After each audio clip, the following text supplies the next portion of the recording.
السلام عليكم ورحمة الله وبركاته. ازيكم عاملين ايه؟ يا رب دايما تكونوا بخير وفي احسن صحة وفي احسن حال.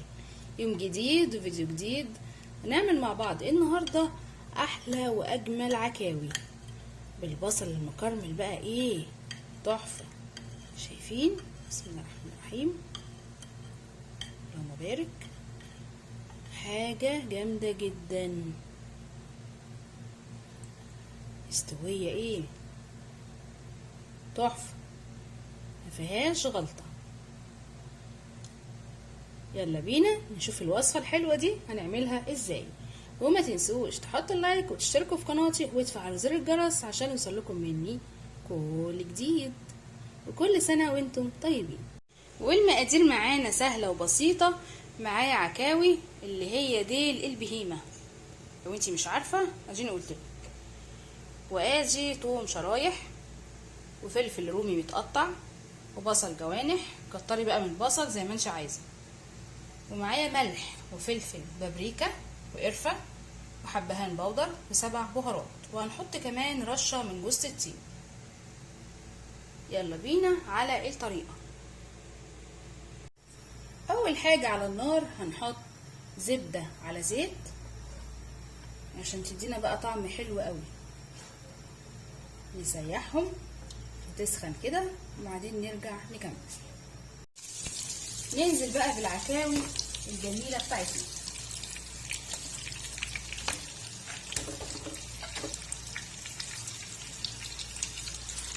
ونشوح فيها.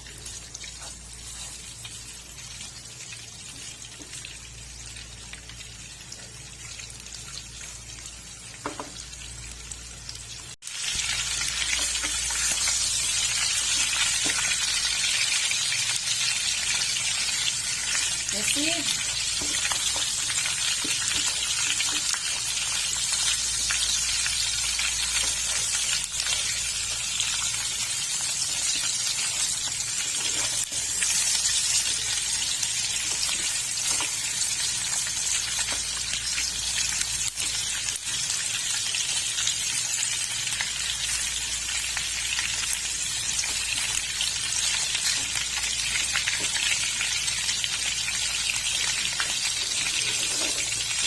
شايفين الجمال ده؟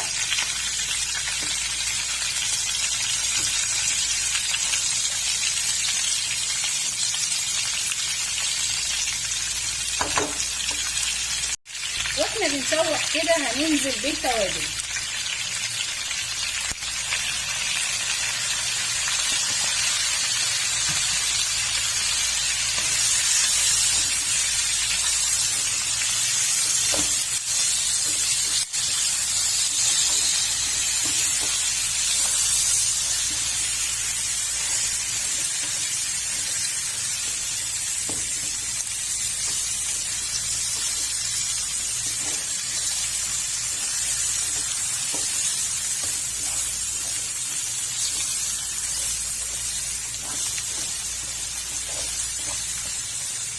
طبعا التشويح ده بيقلل في التسويه، بيقلل ايه في المده.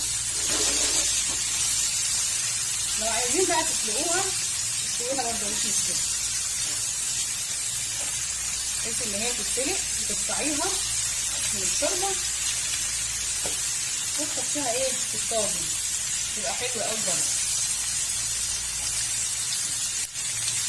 كده ينفع وكده ينفع. بعد ما اتحمرت بالشكل ده نرفعها من على النار.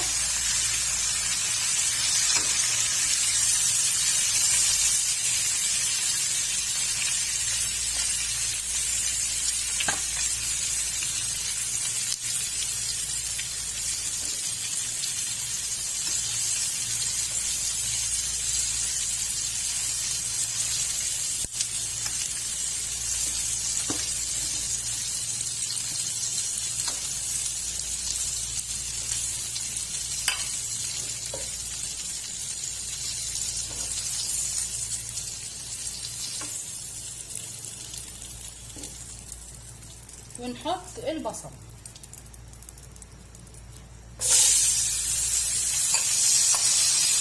يدبل بس كده ايه معايا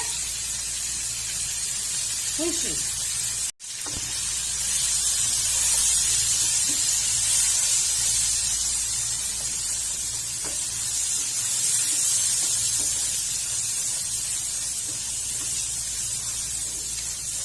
ياخد بقى من طعم العكاوي.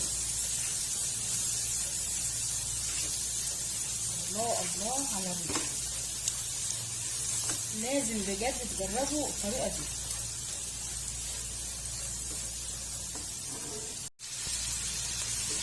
ونضيف عليهم شرايح الثوم.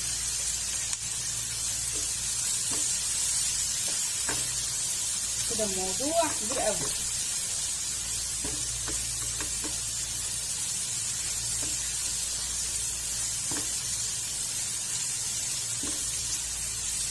بس كده هرفعها من على النار. بعد كده هنجيب الطواجن بتاعتنا ونرص فيها العكاوي الحلوة دي.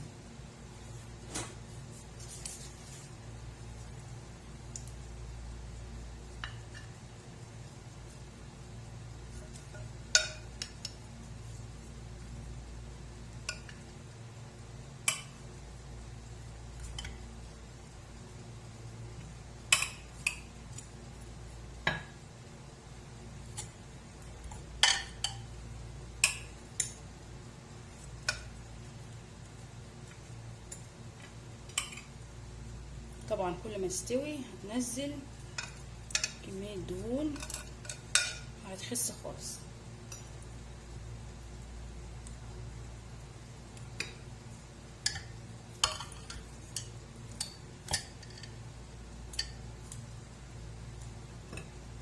نمشي تعالي كده.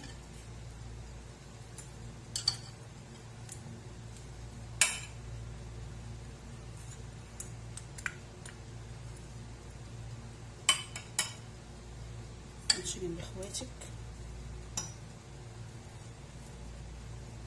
وبعد كده نحط البصل المكرمل الحلو ده،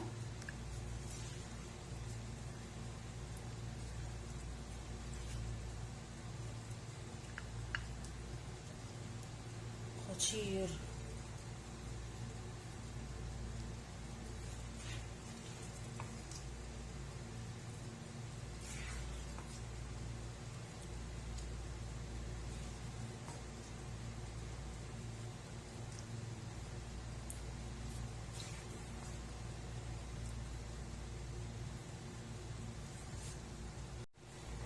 ونحط كمان فلفل رومي.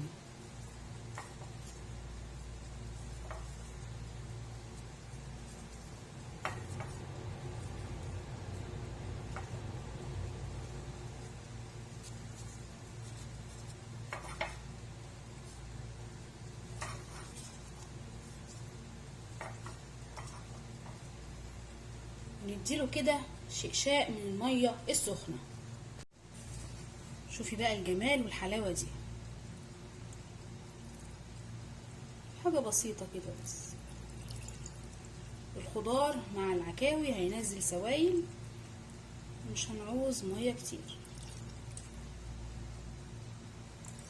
بس كده. واخر مرحلة معانا هنحط ورقة الزبدة فوقيها ورق فويل ونقفل الطاجن كويس جدا. نسيبه ايه ساعتين في الفرن.